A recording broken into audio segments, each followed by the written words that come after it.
Good afternoon, Miss Teresa. Good afternoon, ma'am. Okay, Miss Teresa, can you tell me about yourself? My name is Teresa Villanueva. I am 23 years old. I'm married and I'm a high school graduate. O- And my branch is Tuguegarao City. Okay, good.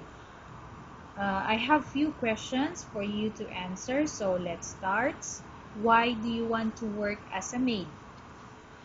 To help my family finance, ma'am. Why you choose Malaysia when there is a lot of other country? Because it is near from the Philippines, ma'am. How are you qualified for this job?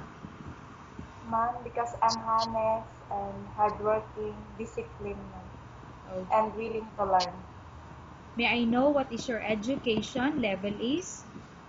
I'm a high school graduate, ma'am. What is your recent working experience? My recent work, ma'am, is as sales clerk in Mart 1 and Save More, ma'am. Okay, have you worked abroad before? No, ma'am. Do you have experience of taking care of baby? Yes, ma'am. My own kid, ma'am. Your own kid, okay? How about elder or older people? Do you have the experience? No, ma'am. I am willing to take care, ma'am. Okay, do you have any other special skills? Yes, yes, ma'am. Okay, can you tell me what are those special skills do you have?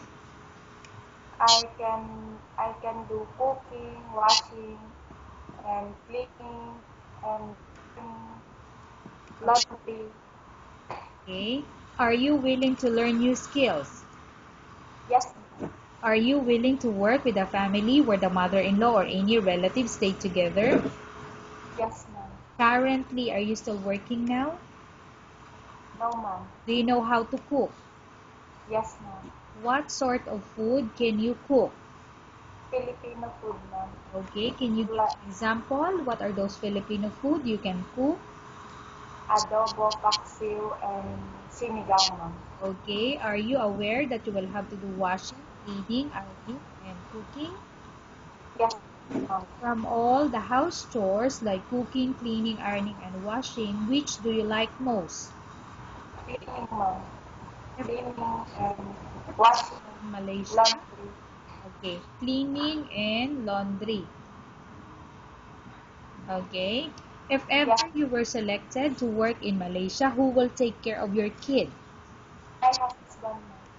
You are not allowed to use handphone or cell phone during working hours. Yes, ma'am. You are only allowed to use handphone or cell phone after you finish all the works and when going to bed. Yes, ma'am. You are strictly needed to surrender the handphone to your employer in the morning, and your employer will return back to you once you're going to bed. Yes, ma'am. If ever your employer finds out that you're abusing your handphone and it's affected your work performance, your employer will confiscate your handphone and you're not allowed to hold it anymore. Instead, your employer will allow you to call to your family 3 times in a month. You're only allowed to bring normal phone and you're not allowed to bring smartphone. Are you agree to the terms and condition? Yes, ma'am. Are you agree to the rules and regulation for the handphone? Yes, ma'am. How many years is the contract as you agreed and understand? 2 years, ma'am. Can you describe for me your ethics or your attitude? I'm honest, respectful, and hardworking, ma'am. Okay. How can you assure to us that you will work hard in Malaysia? I will do my job well, ma'am, and I will follow the rules and regulation. Okay. How can you promise not to use the telephone without the permission of your employer?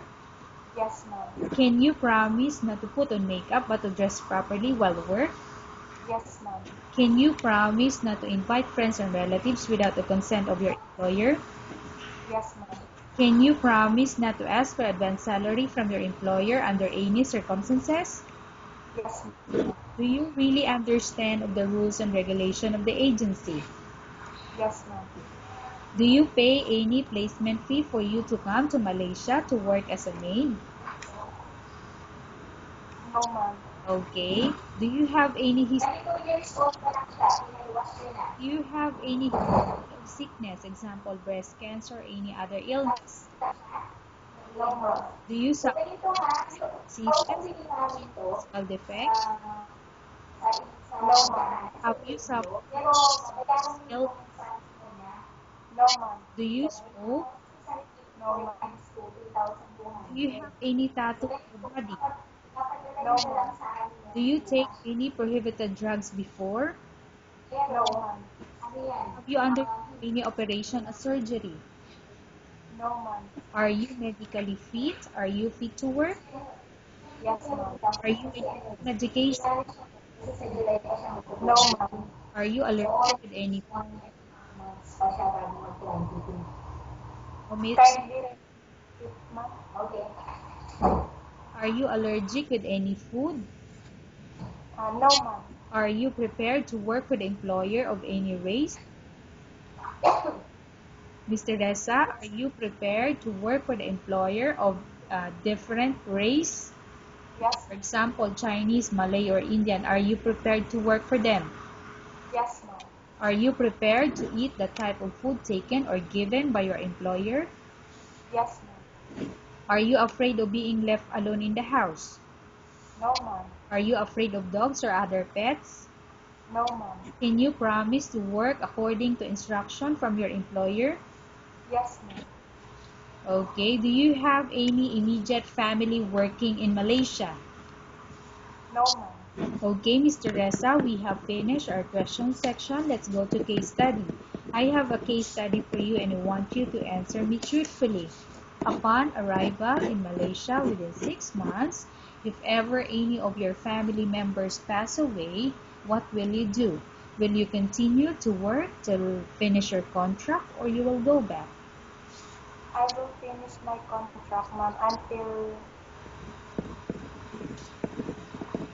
Until as you can. yes, ma'am. Okay. Tell us about yourself and why do you want to work in Malaysia as domestic helper? Ma'am, I'm hardworking, disciplined, respectfully honest, and I want to work in Malaysia, ma'am, because I want to help my family in our finance. Okay, Mr. Reza, what do you want to tell to your employer who's watching your video? Ma'am, please excuse me, ma'am, and because I am hardworking, ma'am, disciplined, honest, and respectful. Okay, thank you very much, Mr. Reza. We will update your agency if there's any selection made by the employer. Thank you, ma'am. Okay.